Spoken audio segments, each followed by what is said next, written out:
Algoritma YouTube benarkah berubah di tahun 2025 ini, Mas Didik? Apakah benar seperti itu? Maka teman-teman, saya akan membedah di video ini tentang bagaimana algoritma YouTube di tahun 2025 ini yang terbaru, dan apakah benar kreator-kreator kecil akan direkomendasikan oleh YouTube di tahun 2025 dan seterusnya. Maka teman-teman, tonton aja video ini sampai selesai.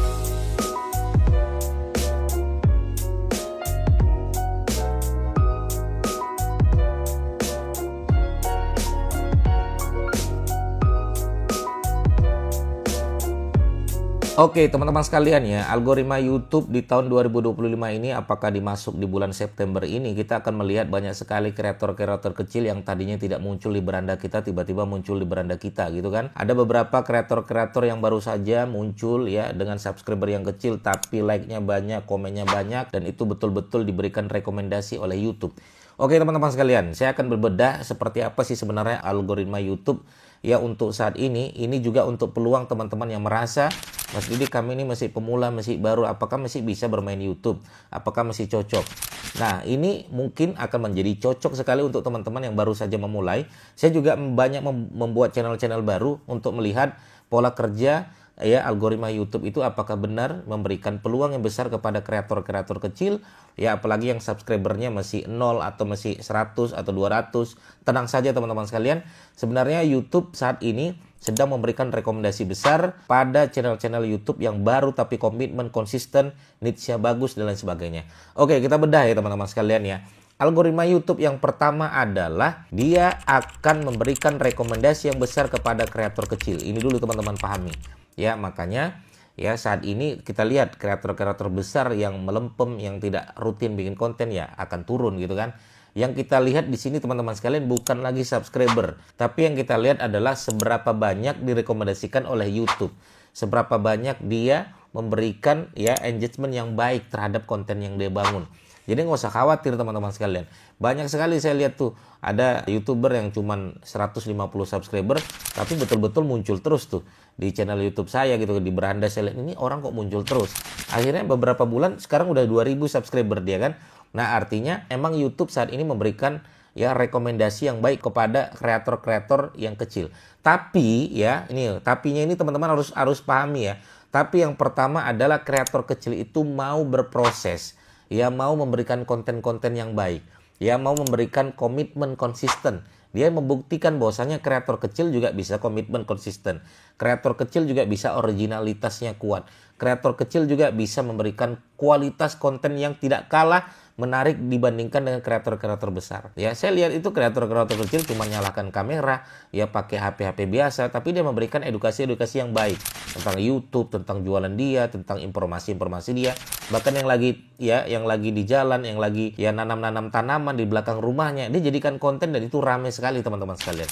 Ya nanti teman-teman mungkin mudah-mudahan nanti beberapa hari ke depan muncul di beranda teman-teman sekalian. Tapi kalau saya muncul terus nih kreator-kreator kecil. Itu dulu yang pertama teman-teman sekalian ya. Untuk pertama, YouTube merekomendasikan channel-channel kecil ya yang berani melakukan 3 hal tadi ya. Komitmen konsisten, ya originalitas, kemudian kualitas kontennya bagus. Ya, dia memberikan edukasi yang bagus. Kualitas konten itu seperti apa ya Mas Didik? Ada value yang disampaikan, ada nilai yang disampaikan, ada ilmu yang disampaikan. Karena sebaik-baik konten adalah konten yang dapat menyelesaikan permasalahan pengunjung. Ini yang pertama teman-teman sekalian. Yang kedua adalah algoritma YouTube akan mengikuti apa yang sedang viral. Apa yang sedang viral. Makanya banyak konten-konten kreator dia melihat tuh apa sih yang sedang viral dengan niche yang dia bangun gitu kan. Nah teman-teman misalnya, contoh nih teman-teman membangun tentang YouTube.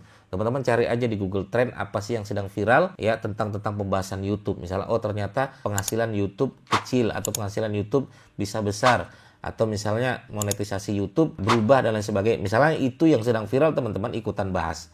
Karena YouTube akan melihat siapa yang viral, ya itulah algoritma sedang bekerja di situ. Ini sebenarnya ya kita harus tahu teman-teman sekalian ya. Makanya orang-orang ketika rame pada saat itu tentang DPR, semua konten kreator bahas tentang DPR. Ya walaupun emang konten dia emang tentang politik gitu kan. Karena konten saya nggak ada hubungan tentang politik, saya nggak ikutan bahas itu. Tapi kalau teman-teman misalnya niche-nya adalah spesifik tentang matematika dan lain sebagainya, makanya mereka menghitung. Kemarin ada salah satu teman saya, dia bikin perhitungan bagaimana kenapa ya suara dari pagar dari DPR itu tidak dengar sampai ke depan. Dia ada ilmu fisikanya. Akhirnya dibahas berdasarkan ilmu fisika dan ilmu matematika. Tapi tetap masuk nih. Sesuatu hal yang viral bisa nggak kita hubung-hubungkan? Bisa saja teman-teman sekalian. Kenapa kita melakukan itu? Karena algoritma akan bekerja kepada sesuatu yang sedang viral. Ya makanya kalau teman-teman lihat beranda, ya sudah itu ngikuti apa yang sedang viral. Ya misalnya sedang viral tentang demo, akhirnya semua bahas di demo. Sedang viral tentang reshuffle dan lain sebagainya, tentang viral tentang bola, rata-rata keluar tentang apa yang sedang viral teman-teman sekalian. Ini dulu ya teman-teman sekalian, dari algoritma bekerja terhadap sesuatu yang viral. Oke, makanya kalau ada sesuatu yang viral yang bisa kita bahas, saran saya bahas saja. Saran saya bahas saja. Yang ketiga adalah konten akan bekerja kalau emang itu relate teman-teman sekalian. Relate itu gimana sih Mas Didik? Relate itu adalah yang kita bahas itu yang emang cocok dibahas saat-saat ini teman-teman sekalian. Misalnya ini bulan, walaupun ini belum Ramadan gitu ya. Saya biasanya 1 bulan sebelum Ramadan saya akan bahas itu. Ya kenapa? Karena itu relate teman-teman sekalian. Ya atau misalnya pas ini bulan Ramadan ya kita bahasnya bagaimana secara kita ya membangun bisnis di bulan Ramadan, bagaimana omset kita biar supaya naik di bulan Ramadan. Ya bagaimana penjualan ya naik di bulan Ramadan, bagaimana strategi Google Ads di bulan Ramadan. Nah, itu namanya relate kalau kita bahas pas di bulan Ramadan. Tapi kalau nanti bulan Ramadannya sudah selesai, itu tidak relate lagi teman-teman sekalian. Pembahasan kita sudah masuk bulan Syawal. Bagaimana strategi kita pulang kampung membawa oleh-oleh yang banyak. Bagaimana kita nanti memberikan kebanggaan kepada orang tua pada saat pulang kampung mudik di bulan Syawal. Nah, itu masuk sesuatu konten yang relate. Kalau sudah tidak relate lagi jangan pernah dibahas. Misalnya saat ini teman-teman sekalian ya. Saat ini saya bahas tentang tips menyembelih kambing, tips menyembelih sapi. Nah itu nggak cocok kalau dibahas saat ini. Kenapa? Karena sudah tidak relate lagi. Kecuali saya bahas mungkin 1 bulan sebelum ibadah haji gitu kan. 1 bulan sebelum ibadah kurban dan lain sebagainya. Makanya kemarin ada salah satu murid saya, dia bertanya seperti ini, Mas Didik. Saya itu tahun 2024 kemarin sudah melakukan haji gitu kan. Dia ikut haji 2024. Apakah ini ada konten-konten yang sudah saya buat nih Mas setiap hari gitu. Ada 40 konten nih. Karena dia selama 40 hari ibadah haji bikin konten terus nih, dia bilang begitu. Apakah boleh saya upload sekarang? Saya bilang entar dulu. Kalau sekarang belum relate nih, ya nanti ya 2026 aja pada saat mau haji, mau ibadah haji atau sudah mulai rame nih 1 bulan keberangkatan haji dan lain sebagainya, bahas itu. Itu namanya konten relate. Kalau nggak relate, nggak cocok teman-teman sekalian. Sekarang saya bahas ibadah haji nggak cocok. Tentang puasa bulan Ramadan. Nah sekarang belum relate.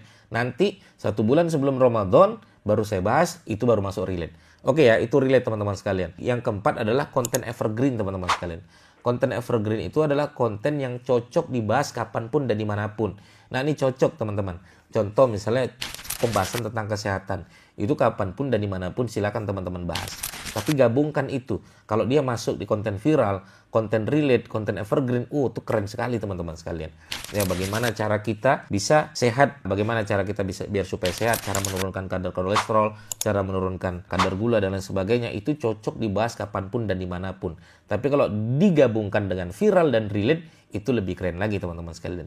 Oke ya teman-teman sekalian, coba teman-teman lakukan, atau teman-teman yang masih khawatir dengan channel-channel baru apakah bisa berkembang dan lain sebagainya, lakukan 4 ini, mudah-mudahan algoritma bekerja ya untuk saat ini teman-teman sekalian. Maka konten kreator pemula, channel-channel baru ini lagi rame dinaikkan oleh YouTube ya. Mudah-mudahan channel YouTube teman-teman sekalian yang baru bisa direkomendasikan oleh YouTube dan berkembang dengan baik. Kalau nanti YouTube sudah merekomendasikan dan tiba-tiba rame, saran saya jangan berhenti bikin konten teman-teman. Misalnya lagi rame nih, lanjut terus, jangan pernah berhenti. Nah sayang itu banyak orang, ini lagi rame nih kontennya, malah dia stop kontennya, kan lucu. Sayang, pada saat rame ada salah satu murid saya itu rame, ya udah sampai 1 juta penonton, tiba-tiba dia break. Kenapa nggak kuat Mas liatin komen? Aduh, saran saya jangan, udah cuekin aja komen, upload aja terus gitu kan, upload aja terus ya.